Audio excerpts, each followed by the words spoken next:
Things are gonna get a little strange along the way. Who is that rubber boy? Ahoy me mateys! A pirate's life is a life for me. Sailing the high seas, going on adventures, getting treasure. You know, stuff like One Piece, Skies of Arcadia, the lovely Kairi Sane, Pirates of the Caribbean before it pooped the bed, in more ways than one, among many others. But pirate media has been lacking one thing, and that is massive anime memories. And thankfully we have that covered with 7 Pirates H. This was a JRPG exclusive to the PlayStation Vita in Japan, but thanks to East Asia Soft and Compile Heart, it's being brought out to the Switch internationally. This is the Japanese version we're looking at here. So I've played it, and is this game a hidden treasure, or should we sail to bigger things? Let's take a look. Before we hit the high seas, it'd be killer if you subscribe to me channel, and hit the bell as well for notifications on future videos. And with that out of the way, let's set sail. That kid in the straw hat is no ordinary human. One Piece will continue in a moment on Toonami. 7 Pirates H is the 4th title in the Genkai Toki series, after Monster and One Piece, Moero Chronicle, and Moedo Crystal. 3 games I've never played. Developed by Felistella and published by Compile Heart, well, more like Compile Heart in this case. This is a port of the 2016 Vita title, being brought outside Japan for the first time. Wow, how did the Vita fail with, quality titles like this? So what's the plot? The main heroine, Parute, sets sail for the Grand Line, hearing the final words of Gold Roger before they hung him from the gallows. My fortune is yours for the taking, but you'll have to find it first. I left everything I own in one piece. Nah, not really. You wake up in the Monsu PC in search of 7 treasures. You quickly rally up 6 monster girls with humongous knockers to get treasure and explore the high seas. My favorite character has to be this chick, Jewel. She has poison, which can be very helpful in boss battles, and she vaguely reminds me of General Jelly Jiggler if someone wanted to jerk their jelly genitals to General Jelly Jiggler. Yeah, try saying that 5 times really fast. Also, Bo, that show was top tier. I'd like to try it for the football team too, but I can't because I've already told the home ec teacher that I'd be captain of the cooking team. Anyone want to try my corn chowder? No! Cooking hurts. Oh.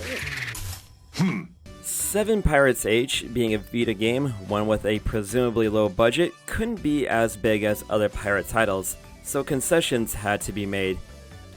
The Monsu PC is pretty small, without a whole lot to see besides the primary dungeons and the occasional event or hidden goodie. As you progress, you do see more of the Monsu PC, but again, nothing really new outside the main dungeons. Speaking of which, each dungeon is pretty small, and when you go through them once, there isn't much else to explore besides going back to farm for materials and backtracking. Well, the asparagus is wearing a bikini, so that's something. And despite being a monster sea, it's pretty lifeless out here. I feel like this title could have benefited from a small hub town, if nothing else just to spice things up. I want to know where all these monster girls hang out at. Then I'd roll up to the local pub and be like, hey, where are all the squid girls at? The colors are vibrant at least, and the models do have decent animation, mostly on the boob physics, but if they didn't put money there, this title would have been even more of a waste of time. The trade-off is the particle effects look like fire ripped straight out of an early PlayStation 1 title. Other than the random encounters in the levels, they're pretty lifeless as mentioned, but at the very least they are easy to get around. The music is also pretty mid, like getting whiskey dick at a cowboy bar and waking up to a VD and a positive pregnancy test. Also, whoever mixed the footsteps sounds can kindly shove off. I'm probably gonna put in some World Ends With You music just to fill the air. And you know what? That's a great idea. Well, exploration is pretty limited, but fighting is also a part of the pirate's life. What you get here is basic turn-based RPG combat. Hit your opponents, build up the MP, they hit you, you unleash a special attack, rinse, and repeat. It's not the most inventive combat system in the world, but it works. You build up MP by hitting and getting hit, so there's no reason not to be ultra aggressive in normal battles. As you level up, you do get access to more abilities such as buffs, debuffs, and limit breaks, all that good stuff. I found that the best strategy was just to spam low cost specials and stay aggro with the debuffs, rather than blowing my load on an overdrive, as fun as they are to use. Yeah, I'm not really into this whole vor thing, sorry. There is an auto battle option which you think would be nice, that way you can progress in the game while getting ghosted by a girl you're interested in. True story. But the AI is so stupid that they only do basic attacks and don't bother blocking or using specials. So it's only useful when backtracking to farm for early game monster drops. Let's do a monster roll call. We got Penis Monster, Penis Fun Guy, Penis Cognac, Dude with Nipples on his back, a Furry, a Banana with Tits, I think a Gobo with Tits, Remake Croc You Cocks, and a UFO. Dragon Quest has nothing on Severed Pirates H. After grinding for a bit, you expect to level up like most RPGs. Instead, this title goes the Dark Souls or Neo route, where you level up manually. That's cool, but instead of going to a shrine or a bonfire to level up, you do this.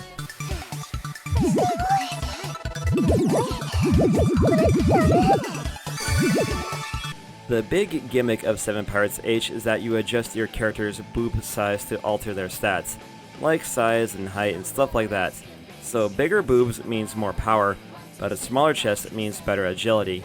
And with an O cup, that chick is gonna have hella back issues. And you know what? I figured out what the H in the title stands for. The H stands for horny. The boob size gimmick adjuster thing is a gimmick for sure, and a very creepy one. Initially anyway, after seeing this thing for the millionth goddamn time, the novelty wore out very quickly. And there aren't any new weapons or cosmetics to get, only some underwear that doesn't even affect your appearance. So there isn't much variance in gameplay besides heavy hitting but slow, or faster but weaker, with the characters looking the same the whole way through. Normal encounters are pretty easy, but boss battles are where the game shows its teeth. Bosses have a grip of health and can take a hot minute to whittle down. You have to worry about things like status shifting, resource management, reviving, kind of like, a good RPG.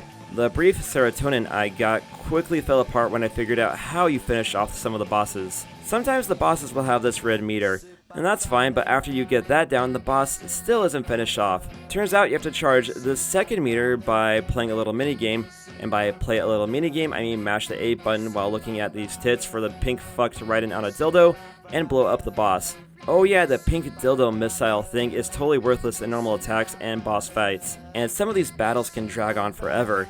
One endgame boss has a self-heal buff that drags things out for way too long.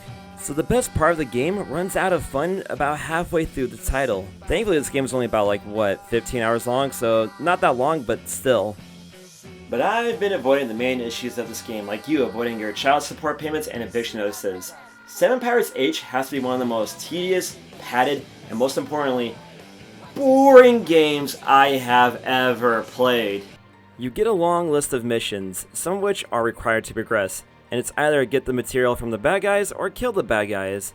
And yeah, there are boss battles, but a good chunk of the game is just running around finding shit. And you need to do missions for gold so you can have healers and revive for the bosses. And you need to do some missions so you can unlock more of the goddamn game. And what's worse is when you have to go to the early parts of the game. There's no secret areas or change in the mood in any of the dungeons, it's just the same 7 islands from the word go. And enemies don't scale, so you can't grind them. You'll plow through them like toilet paper after binging at a loaf and jug buffet.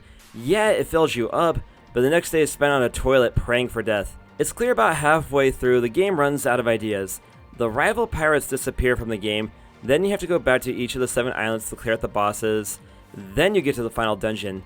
The backtracking got so annoying, and it's clear the money ran out in the mid to end game, probably after the producer went on a soapland crawl in Kabukicho. There's absolutely nothing new to see in the dungeons after going through them once, and there's nothing to really keep you going anyway. The story isn't very interesting, there's no cosmetics, and not even some really good art to look forward to. The game just kind of ends hoping that you had a good time. And you know what? I didn't. I did not have a good time. Far from it, actually.